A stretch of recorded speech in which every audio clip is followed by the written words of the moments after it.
Assalamualaikum warahmatullahi wabarakatuh. Bagaimana kabarnya teman-teman? Semoga dalam kondisi sehat selalu. Pada kesempatan kali ini, kami dari kelompok 1 akan mempresentasikan materi dengan judul Manajemen Kurikulum dan Pembelajaran. Untuk memberikan wawasan yang faktual dan optimal, kami merujuk pada beberapa halaman website yang bisa kalian kunjungi untuk memperkuat pemahaman pada materi kali ini. Materi ini disusun bersama oleh saya sendiri, Nur Ali Ridho. Yang kedua ada Rama Adi Setiawan. Yang ketiga ada Vika Istibsyaro. Dan yang terakhir ada Azhar.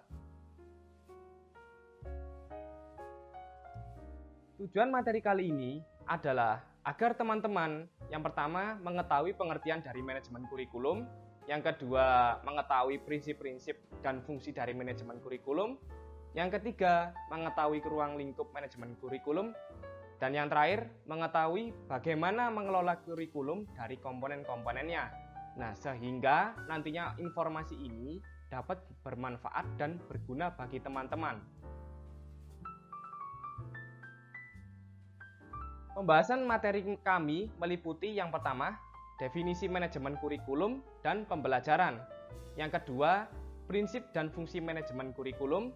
Yang ketiga, ruang lingkup manajemen kurikulum. Dan yang terakhir adalah pengelolaan kurikulum dan komponennya. Kita akan mulai dari definisi pembelajaran. Pembelajaran didefinisikan sebagai bantuan yang diberikan pendidik agar terjadi proses pemerolehan ilmu dan pengetahuan, penguasaan kemahiran dan tabiat, serta pembentukan sikap dan kepercayaan pada peserta didik. Dikutip dari Yeti Haryati dan Mumuh Muhsin 2014. Dalam pelaksanaan kurikulum, pembelajaran merupakan suatu yang terpenting. Guru sebagai pelaksana kurikulum berperan penting dalam suatu proses pembelajaran dan yang menentukan berhasil atau tidaknya suatu kurikulum.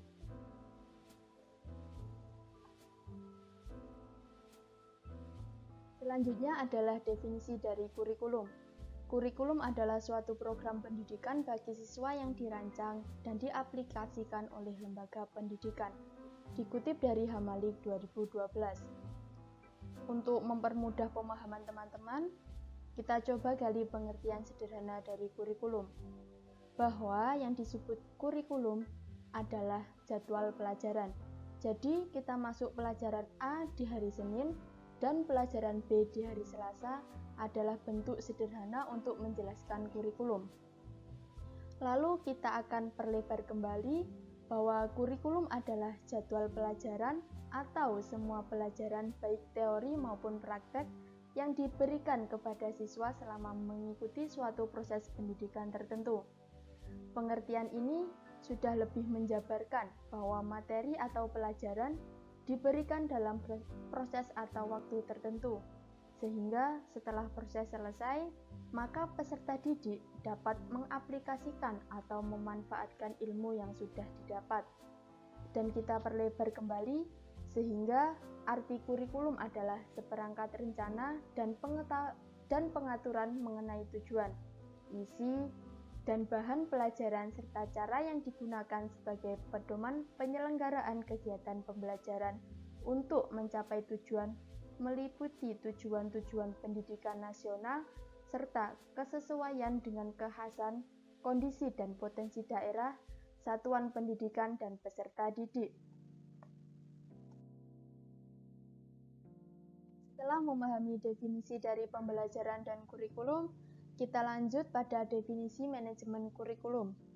Manajemen kurikulum adalah segenap proses usaha bersama untuk memperlancar pencapaian tujuan pengajaran dengan titik berat pada usaha meningkatkan kualitas interaksi belajar mengajar. Jadi, bagaimana kita mengatur dan memberdayakan komponen pembelajaran seperti peserta didik, pendidik, bahan ajar, dan sarana prasarana sehingga kegiatan belajar mengajar dapat berjalan dengan baik. Ada 3 jenis organisasi atau pengaturan kurikulum.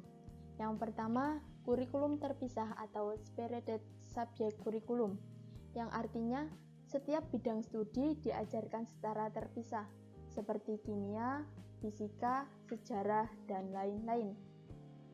Yang kedua, kurikulum berhubungan atau correlate kurikulum, yang artinya pengelompokan bidang studi, seperti bidang studi IPA yang merupakan gabungan dari kimia, fisika, biologi, dan sebagainya. Dan yang terakhir adalah kurikulum terpadu atau integrated curriculum, yaitu kurikulum yang meniadakan batas-batas antara berbagai bidang dan di dalam mata pelajaran tersebut terdapat keterpaduan mata pelajaran, serta menyajikan bahan pelajaran dalam bentuk unik. Contohnya, presentasi materi sistem pengereman dengan bahasa Inggris. Dengan begitu, beberapa konsep keilmuan bisa didapat hanya melalui satu program atau tugas. Pemilihan organisasi kurikulum ini disesuaikan dengan tingkatan disiplin ilmunya. Semakin tinggi tingkatnya, semakin dipisah atau terdapat batas antara bidang studi yang satu dengan yang lain, agar penyerapan informasi lebih terfokus dan jelas.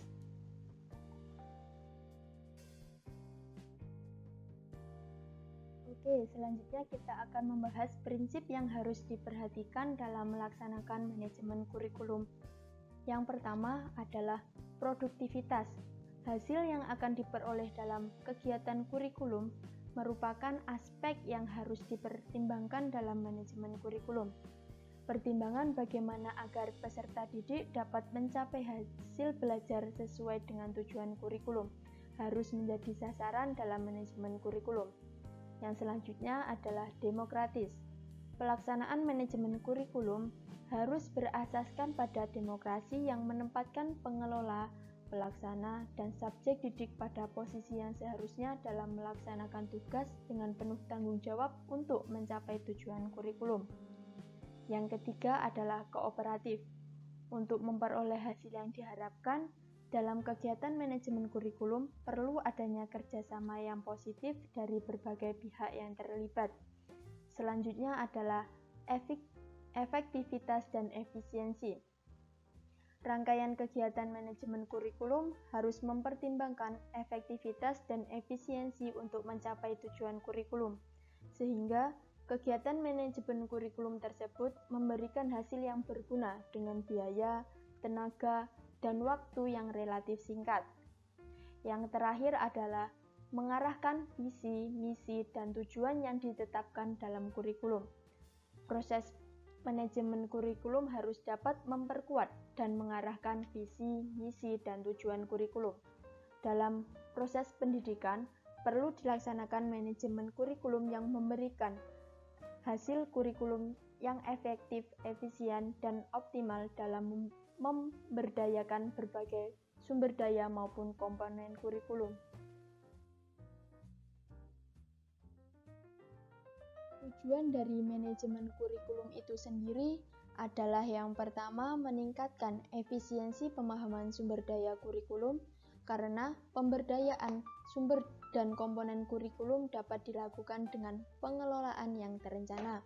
Yang kedua, meningkatkan keadilan dan kesempatan bagi peserta didik untuk mencapai hasil yang maksimal melalui rangkaian kegiatan pendidikan yang dikelola secara integritas dalam mencapai tujuan. Yang ketiga, meningkatkan motivasi pada kinerja guru dan aktivitas siswa karena adanya dukungan positif yang diciptakan dalam kegiatan pengelolaan kurikulum. Yang terakhir adalah meningkatkan partisipasi masyarakat untuk membantu pengembangan kurikulum. Kurikulum yang dikelola secara profesional akan melibatkan masyarakat dalam memberikan masukan supaya dalam sumber belajar disesuaikan dengan kebutuhan setempat.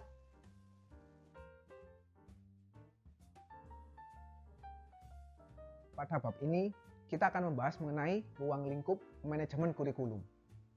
Dalam pengelolaan kurikulum, terdapat 6 ruang lingkup atau proses yang perlu dilakukan, yaitu yang pertama, manajemen perencanaan kurikulum, yang kedua, manajemen pelaksanaan kurikulum, yang ketiga, supervisi pelaksanaan kurikulum, yang keempat, pemantauan dan penilaian kurikulum, yang kelima, perbaikan kurikulum, dan yang terakhir adalah desentralisasi dan sentralisasi kurikulum.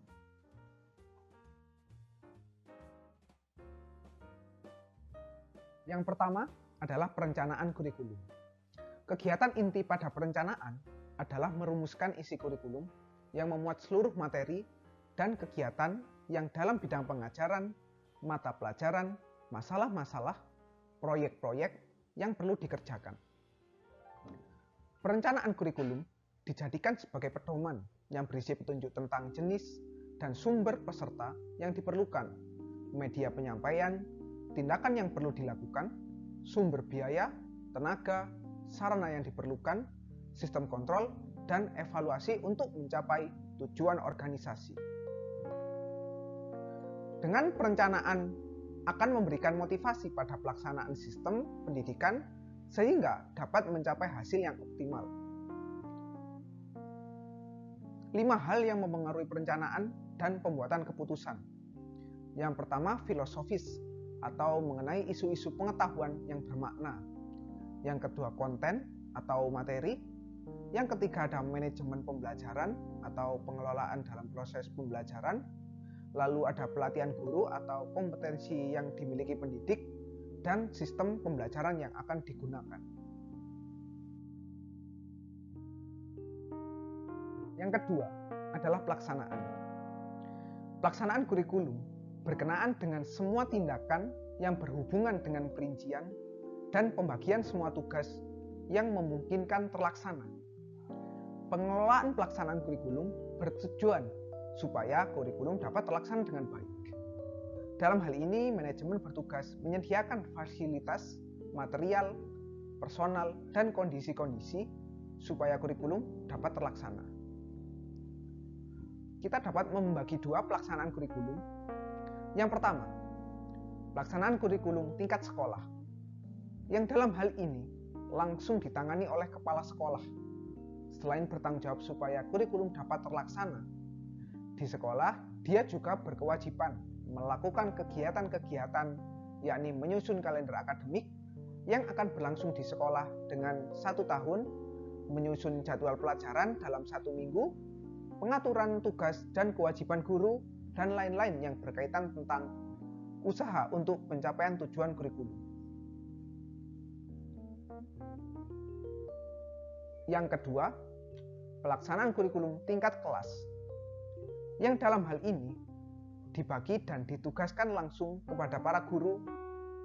Pembagian tugas meliputi yang pertama, kegiatan dalam proses belajar mengajar. Yang kedua, pembinaan kegiatan ekstrakurikuler yang berada di luar ketentuan kurikulum sebagai penunjang tujuan sekolah. Dan yang ketiga, kegiatan bimbingan belajar yang bertujuan untuk mengembangkan potensi yang berada dalam diri siswa dan membantu siswa dalam memecahkan masalah. Yang ketiga, supervisi atau pemantauan. Supervisi atau pemantauan kurikulum adalah pengumpulan informasi berdasarkan data yang tepat, akurat, dan lengkap tentang pelaksanaan kurikulum dalam jangka waktu tertentu oleh pemantau ahli untuk mengatasi permasalahan dalam kurikulum. Pelaksanaan kurikulum di dalam pendidikan harus dipantau untuk meningkatkan efektivitasnya. Pemantauan ini dilakukan supaya kurikulum tidak keluar dari jalur. Oleh sebab itu, seorang yang ahli menyusun kurikulum harus memantau pelaksanaan kurikulum mulai dari perencanaan sampai mengevaluasinya. Secara garis besar, pemantauan kurikulum bertujuan untuk mengumpulkan seluruh informasi yang diperlukan untuk pengambilan keputusan dalam memecahkan masalah. Dalam tataran praktis, pemantauan kurikulum memuat beberapa aspek, yaitu yang pertama, peserta didik. Dengan mengidentifikasi pada cara belajar, prestasi belajar, motivasi belajar, keaktifan, kreativitas, hambatan dan kesulitan yang dihadapi. Yang kedua, tenaga pengajar. Dengan memantau pada pelaksanaan tanggung jawab, kemampuan kepribadian, kemampuan kemasyarakatan, kemampuan profesional, dan loyalitas terhadap atasan. Yang ketiga, media pengajaran. Dengan melihat pada jenis media yang digunakan, cara penggunaan media, pengadaan media, pemeliharaan, dan perawatan media. Yang keempat, prosedur penilaian. Instrumen yang dihadapi siswa, pelaksanaan penilaian, pelaporan hasil penilaian. Dan yang terakhir adalah jumlah lulusan, mengenai kategori, jenjang, jenis kelamin, kelompok usia, dan kualitas kemampuan lulusan.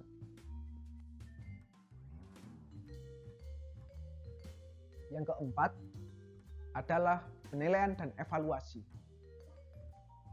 Penilaian kurikulum atau evaluasi kurikulum merupakan bagian dari sistem manajemen. Evaluasi bertujuan untuk pengumpulan, menganalisis, dan menyajikan data untuk penentuan keputusan mengenai kurikulum apakah akan direvisi atau diganti. Menurut R. Ibrahim 2004, model evaluasi kurikulum secara garis besar digolongkan ke dalam 4 rumpun model, yaitu yang pertama, measurement. Evaluasi pada dasarnya adalah mengukur siswa untuk mengungkapkan perbedaan individual maupun kelompok. Yang kedua, congruence. Evaluasi pada dasarnya merupakan pemeriksaan kesesuaian atau congruence antara tujuan pendidikan dan hasil belajar yang dicapai untuk melihat sejauh mana perubahan hasil pendidikan telah terjadi. Yang ketiga, illumination. Evaluasi pada dasarnya merupakan studi mengenai pelaksanaan program karena pengaruh faktor lingkungan, kebaikan-kebaikan dan kelemahan program, serta pengaruh program terhadap perkembangan hasil belajar. Dan yang terakhir, educational system evolution. Evaluasi pada dasarnya adalah perbandingan antara performa setiap dimensi program dan kriteria yang akan berakhir dengan suatu deskripsi dan judgement. Yang selanjutnya adalah perbaikan kurikulum. Kurikulum tidak bisa bersifat selalu statis, akan tetapi akan senantiasa berubah dan bersifat dinamis.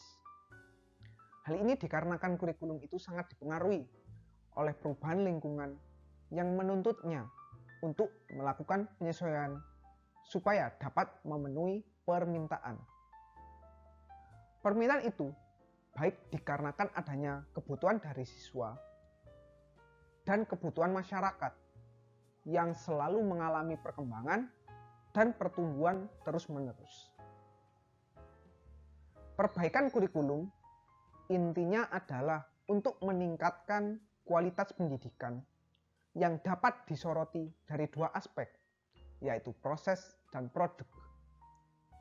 Kriteria proses menitik beratkan pada efisiensi pelaksanaan kurikulum dan sistem instruksional. Sedangkan kualitas produk melihat pada tujuan pendidikan yang hendak dicapai dan output atau kelulusan siswa.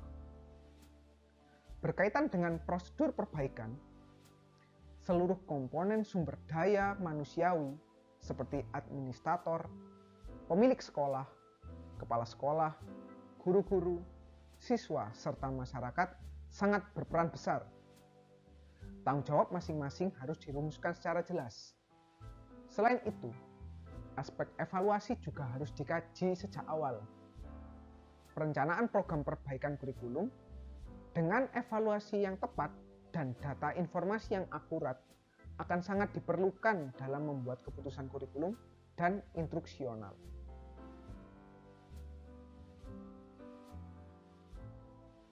Dan yang terakhir dalam ruang lingkup manajemen adalah sentralisasi dan desentralisasi. Kurikulum di Indonesia menggunakan sistem sentralistik yang telah lama dikembangkan di banyak negara berkembang. Konsekuensinya, penyelenggaraan pendidikan di Indonesia serba seragam, serba keputusan dari atas, seperti kurikulum yang seragam tanpa melihat tingkat relevansinya baik kehidupan anak dan lingkungannya.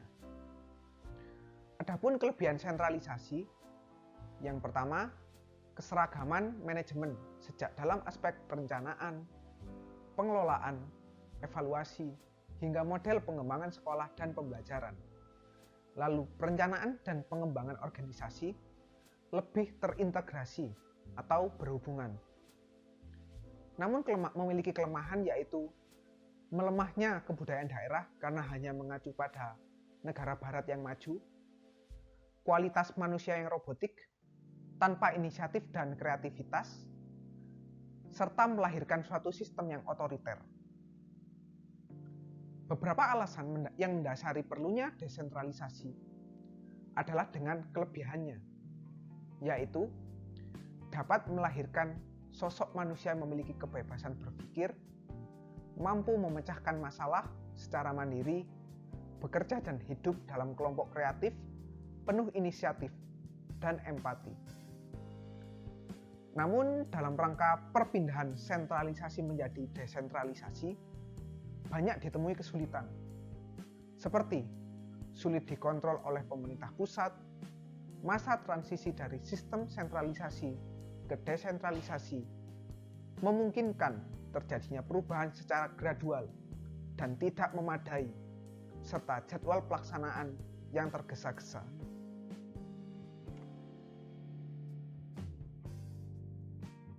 Dalam pengelolaan kurikulum yang telah dipaparkan di atas, meliputi perencanaan, pelaksanaan, dan evaluasi terhadap komponen-komponen kurikulum dengan tetap memperhatikan prinsip-prinsip manajemen kurikulum. Diharapkan dengan begitu kurikulum akan berjalan dengan efektif dan efisien. Adapun komponen kurikulum meliputi yang pertama, tujuan kurikulum, kedua, isi atau bahan, ketiga, strategi pelaksanaan, dan keempat, evaluasi. Nah, dari seluruh materi yang telah dipaparkan di atas, dapat kita simpulkan bahwa manajemen kurikulum adalah sebuah proses atau sistem pengelolaan kurikulum yang kooperatif, komprehensif, sistemik, dan sistematik untuk mengacu ke tercapaian tujuan kurikulum yang sudah dirumuskan.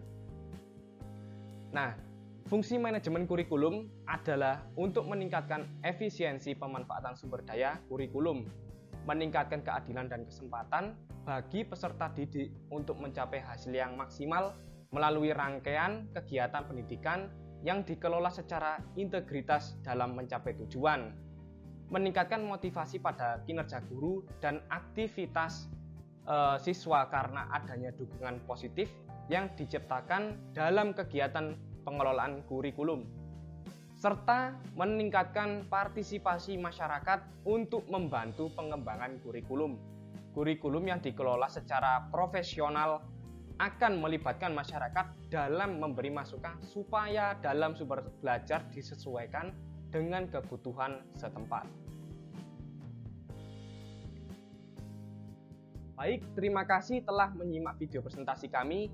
Jika ada yang perlu dipertanyakan dan kurang jelas, akan kita bahas dalam diskusi di forum selanjutnya. Mohon maaf bila ada salah kata, tetap jaga kesehatan dan jangan pernah lelah untuk belajar. Saya akhiri, wassalamualaikum warahmatullahi wabarakatuh.